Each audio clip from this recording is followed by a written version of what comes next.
The darkness in my private study was absolute, broken only by the cold, pale blue light radiating from the 3 high-definition monitors on my massive oak desk. I sat perfectly still in my leather chair, the heavy silk of my robe feeling impossibly cold against my skin. In my right hand, I held a glass of vintage Bordeaux, the deep red liquid swirling gently, completely untouched. My breathing was slow and measured, the practiced, unbreakable calm of a woman who had spent 30 years negotiating billion-dollar corporate mergers. But inside my chest, a terrifying crystalline frost had replaced the blood in my veins. On the center screen, playing in crisp night vision 4K resolution, was my own master bedroom. And in that bed, the custom-made Italian linen bed I had personally chosen for its comfort and elegance, was my husband, Liam. He was 32 years old, a former fitness model I had met 5 years ago. His charming smile and easy grace had disarmed me after a lifetime of lonely corporate battles.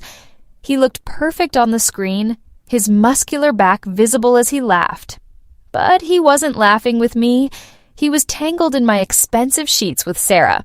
Sarah was my 23-year-old blonde personal assistant, the very same girl who fetched my morning coffee, organized my private calendar, and smiled at me every single day with wide, innocent eyes. I am 51 years old. I am the CEO and majority shareholder of a global real estate empire. I didn't become one of the most powerful women in the city by being a naive fool. Did Liam really think I wouldn't notice? Did he think his new, incredibly expensive tailored suits, the secret credit card statements he tried so desperately to hide, and his sudden obsession with late-night charity committee meetings went unnoticed? My young husband thought I was blind. He thought I was just a lonely, workaholic older woman who was too grateful for his youth and attention to look closely. He thought my massive wealth made me oblivious to his manipulation. He truly believed he could live in my $12 million mansion, drive the Porsche I bought him, and spend my money like water, while secretly mocking me behind my back with the girl on my payroll. What Liam didn't know was that a month ago, when he went on his annual golf trip with the boys, which my private investigator confirmed was actually a luxury weekend in Aspen with Sarah, I had an elite corporate security firm sweep my entire house. They installed microscopic, completely undetectable cameras in every major room, not because I was insecure, but because in my world, trust is a massive liability until it is thoroughly verified. I watched the screen as Liam stroked Sarah's blonde hair. I could see her face, the ambitious, arrogant face I had trusted with my daily life, twisted into a smug, triumphant smile. She whispered something in his ear, and he laughed. It was a cruel, dismissive sound that echoed in my dark study. They looked like 2 cheap thieves celebrating their score in the very vault they had just robbed. They brought their dirty affair into my own bed. A weaker woman might have screamed. A more emotional woman might have smashed the glass of wine against the wall, called estate security, and had them both dragged out into the freezing street half naked. I did none of those things. I took a slow, deliberate sip of my Bordeaux, letting the complex notes wash over my tongue. The initial devastating heartbreak had lasted exactly 5 minutes when I first saw the live feed an hour ago. Now, the pain was entirely gone. It had evaporated, leaving behind a devastatingly beautiful, cold resolve. Liam and Sarah wanted to play a dangerous game of deception. They wanted to treat my life, my sacred home, and my hard-earned fortune like a joke. But they forgot one crucial, fatal detail. I didn't become a billionaire by being a victim. I became a billionaire by recognizing value, acquiring useful assets, and systematically destroying my liabilities. And right now, looking at the screen, Liam was no longer my husband. He was a toxic liability. I reached forward and pressed a button on the keyboard, saving the high-definition footage to a secure, encrypted offshore server. This was piece of evidence number 24. I didn't want a loud, messy divorce that would make the tabloid headlines. I didn't want to argue about alimony or listen to his fake, rehearsed apologies in front of a judge. I wanted to systematically dismantle his new, luxurious reality. I wanted to take away every single privilege I had given him. I wanted a brutal revenge that would leave him with absolutely nothing. I finished my drink, turned off the monitors, and stood up in the dark. Tomorrow morning, I would sit across from him at the breakfast table. I would drink my black coffee, I would look directly into his charming, lying eyes, and I would smile. The transaction was complete, and now it was time to collect the absolute highest price. The morning sun poured through the massive floor-to-ceiling windows of my kitchen, illuminating the imported Italian marble countertops and the brilliant silver of the espresso machine. It was a beautiful, crisp morning, the kind of morning that usually made me feel invincible before heading into the corporate battlefield. But today, the bright light only made the shadows of the night before feel sharper. I was already dressed in a sharp, tailored navy blue power suit, perfectly accessorized, my makeup flawless. I sat at the island, slowly sipping my black coffee. I looked like the untouchable CEO I was. No one could look at me and guess that just 6 hours ago, I had watched my world burn on a security monitor. At exactly 7:30, I heard the light, energetic footsteps coming down the grand staircase. Liam walked into the kitchen looking like he had just stepped out of a luxury lifestyle magazine. He was wearing the custom-made silk sweatpants I had bought him in Milan and a fitted white t-shirt that perfectly highlighted the physique I paid a private trainer to maintain. He smelled of the $1,000 cologne I had gifted him for our anniversary. "Good morning, my beautiful wife." He smiled warmly, walking up behind my chair. He leaned down and pressed a soft, lingering kiss to my cheek. It took every ounce of self-control I had cultivated over 3 decades in business not to flinch. His lips felt like poison. I could almost smell Sarah's cheap, sweet perfume lingering underneath his expensive cologne. "Good morning, darling," I replied, my voice perfectly smooth, not a single tremor betraying the absolute zero temperature of my heart. "Did you sleep well?" "Like a rock," he lied effortlessly, pouring himself a glass of fresh orange juice. "Though I really missed you coming to bed. You work too hard, Eleanor. You need to let your vice presidents handle the late-night crises." The sheer, breathtaking audacity of his lie almost made me smile, like a rock. Yes, I suppose one sleeps very well after an exhausting gymnastics session with a 23-year-old assistant in my bed. "You're right, sweetheart," I said gently, taking another sip of coffee. "I promise, very soon, I'll be making some massive changes to my schedule. And my life." Before Liam could respond, the front door chimed. A moment later, the sharp click of designer heels echoed in the marble hallway.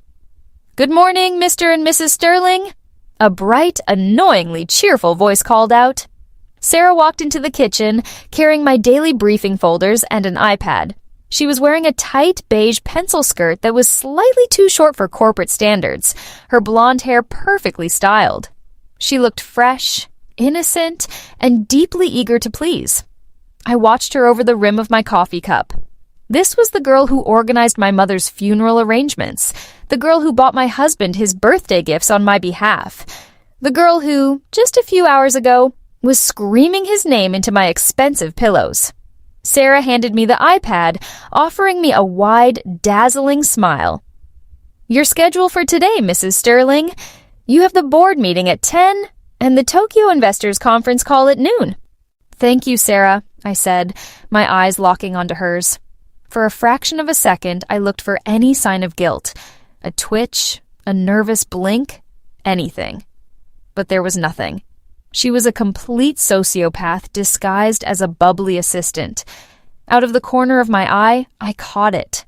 A subtle, almost invisible glance exchanged between Liam and Sarah. It was a micro-expression of shared conspiracy, a silent, mocking joke between two thieves standing in front of the blind bank manager. They think they are so incredibly clever, I thought to myself.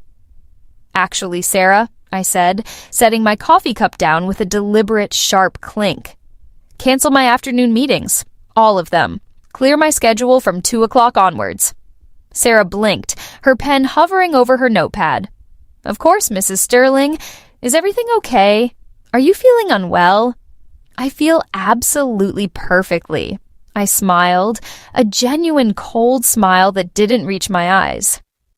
"I just need to have a long private meeting with Mr. Harrison, my lead estate attorney.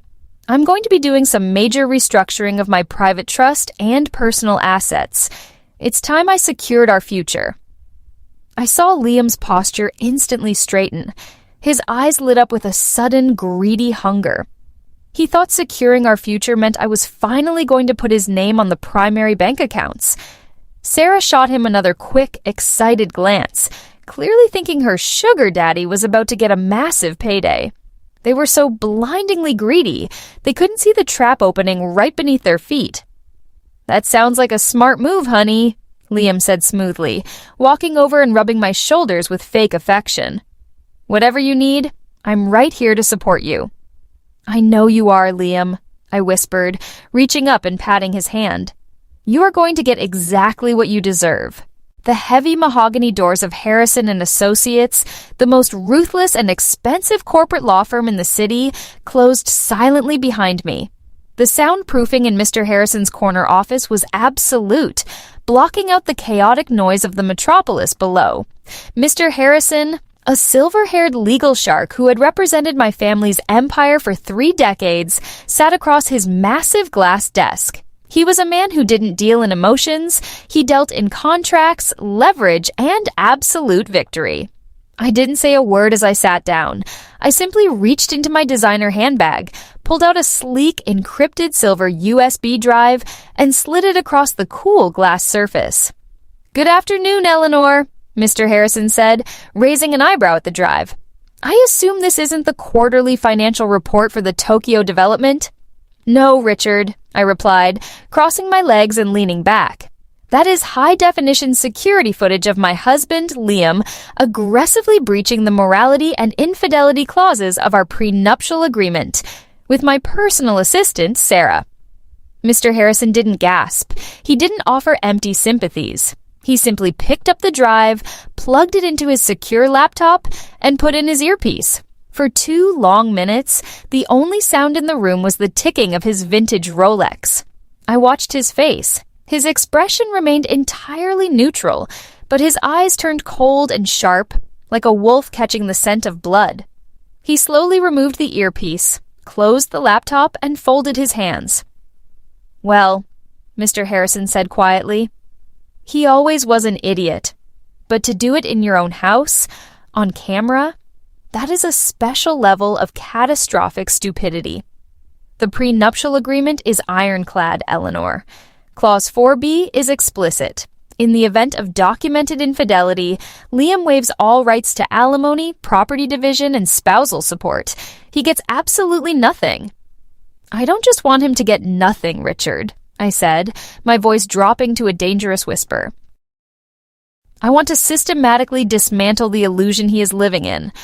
I want him to feel the exact moment the oxygen is sucked out of his luxurious little world."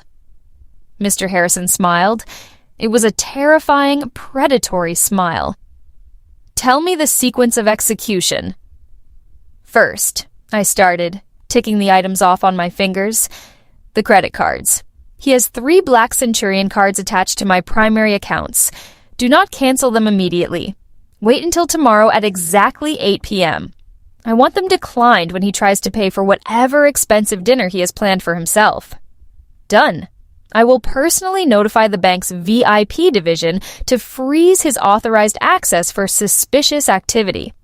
"Second," I continued, "the cars. He drives a custom Porsche 911 and a Range Rover. Both are legally registered to my holding company as corporate fleet vehicles. Tomorrow afternoon, while he is at the gym, I want our corporate repo team to quietly collect both vehicles. If he asks the gym reception where his car is, they will tell him it was towed by the legal owner." Mr. Harrison began typing rapidly on his tablet. "And the assistant? Sarah?" "Sarah is a slightly different game." I smiled, leaning forward. "She signed a strict non-disclosure agreement and a corporate morality clause when I hired her. Sleeping with the CEO's husband is grounds for immediate termination with cause. But I'm not firing her. Not yet. I want you to freeze her corporate expense accounts, lock her out of my secure servers, and prepare a lawsuit for breach of contract and emotional damages that will legally garnish her future wages for the next 20 years. She will be utterly unhireable in this city, Mr. Harrison noted, nodding in approval. That is the point, I said coldly. Liam thinks he is a rich man. Sarah thinks she hit the jackpot with a billionaire's husband. Tomorrow night, I am hosting a private, intimate anniversary dinner at the estate. Just Liam, myself, and I am making sure Sarah is there to assist with the catering. I stood up, smoothing the invisible wrinkles from my skirt. The plan was in motion. The trap was locked. Prepare the divorce papers, Richard. Have them delivered to the house tomorrow night by a private process server at exactly 9 p.m. I want them both to be standing in my dining room when the absolute reality of their poverty hits them. It will be a bloodbath, Eleanor, Mr. Harrison warned, though his eyes were gleaming with anticipation. No, I corrected him, turning toward the door. A bloodbath implies a fight. This isn't a fight. This is an execution. The execution of a billionaire's revenge is never a loud, chaotic explosion. It is a quiet, systematic unplugging of a person's life support. And for Liam, that life support was my money. At precisely 3 p.m. the next day, the first domino fell. I was sitting in my corner office, reviewing the final drafts of the divorce papers Mr. Harrison had sent over, when my private phone buzzed. It was a text from the head of my corporate security team. It read simply, "The package from the athletic club has been secured." I allowed myself a rare, genuine smile. Across town, at the ultra-exclusive Equinox Sports Club, Liam had just finished his 2-hour personal training session. He showered, put on his designer clothes, and walked out to the valet stand, fully expecting them to bring around his custom matte black Porsche 911. The car I had paid $200,000 for. The car he used to drive my assistant to cheap motels. According to the report I read later, Liam stood on the curb for 10 minutes before snapping his fingers at the head valet. "Where is my car, Marcos?" Liam demanded, his arrogant voice echoing in the driveway. The valet, who had been briefed by my security team, simply handed Liam a printed receipt. "I apologize, Mr. Sterling, but 20 minutes ago, a corporate recovery team from Sterling Holdings arrived with the legal title and a tow truck. They informed us the vehicle was a corporate asset being recalled. We had no choice but to release it." Liam's face must have turned a brilliant shade of crimson. He immediately pulled out his phone and called Sarah at my office. I could imagine the panic in his voice, demanding to know what was going on. But Sarah, sweet, naive, greedy Sarah, simply brushed it off. "Don't worry, baby," she must have whispered into her phone from her desk outside my door. Remember what Eleanor said at breakfast? She's restructuring all her private trusts and assets today. They are probably just moving the car's registration to a different holding company to save on taxes. Just take an Uber Black home. Tonight is the big anniversary dinner. And because Liam was as arrogant as he was stupid, he believed her. He completely bought the illusion that my immense wealth was reorganizing itself for his benefit. But the humiliations of the day were just beginning. At 6:30 p.m., before heading back to the estate for our intimate anniversary dinner, Liam stopped at a high-end luxury jeweler in the city center. He wasn't there to buy a gift for me, his wife of 5 years. My private investigator, who was trailing him closely, watched as Liam picked out a stunning $12,000 diamond tennis bracelet, a bracelet that was exactly Sarah's style. Liam strutted up to the register, flashed his charming $1,000,000 smile, and casually dropped his black titanium Centurion card onto the glass counter. He stood there, checking his reflection in the mirror, waiting for the familiar, satisfying beep of the transaction approving. Instead, the machine let out a harsh, flat buzz. The saleswoman frowned, running the heavy metal card through the terminal a second time. Another harsh buzz. "I'm so sorry, Mr. Sterling," the manager said, stepping forward with an apologetic but firm look. Your card has been declined. The terminal says, account frozen. Contact primary cardholder immediately. Liam's confident smile shattered. His face drained of color as the other wealthy patrons in the boutique turned to look at the man whose credit card had just bounced. In his world, there was no greater public humiliation. That's impossible, Liam hissed, his voice dropping to a panicked whisper. Run it again. There are tens of millions of dollars in that account. Run my secondary platinum card. He aggressively threw another card on the counter. The manager swiped it. Declined. I am very sorry, sir. All secondary cards attached to this account have been universally suspended by the bank, the manager said, his tone turning frosty. He slowly slid the diamond bracelet off the counter and locked it back in the display case. Perhaps you should call your wife to clear this up? Humiliated, sweating, and entirely devoid of his usual swagger, Liam stormed out of the jewelry store empty-handed. He had to order a basic taxi because his Uber account was directly linked to the frozen corporate cards. By 7:45 p.m., I was standing in the grand dining room of our estate. The long mahogany table was set with our finest crystal and antique silver. Hundreds of candles flickered, casting long, dramatic shadows against the walls. I wore a stunning, floor-length crimson dress. It wasn't a dress for a romantic anniversary. It was a dress for a slaughter. The heavy front door opened, and I heard Liam's rushed, frustrated footsteps in the marble foyer. The trap was fully sprung. The invisible noose was tight around his neck, and he was about to walk right into the dining room and realize that I was the one holding the rope. Liam stormed into the dining room, his face pale, his breath heavy. The arrogant, untouchable aura he usually carried had completely evaporated. He looked frantic. Eleanor, he gasped, loosening his designer tie. Something insane is happening. The bank froze all my cards, and the club valet said a corporate team towed my Porsche. You need to call Richard Harrison right now and fix this. I sat calmly at the head of the long mahogany table, swirling my red wine. I didn't say a word. I simply looked at him. In the corner of the room, standing quietly by the serving cart, was Sarah.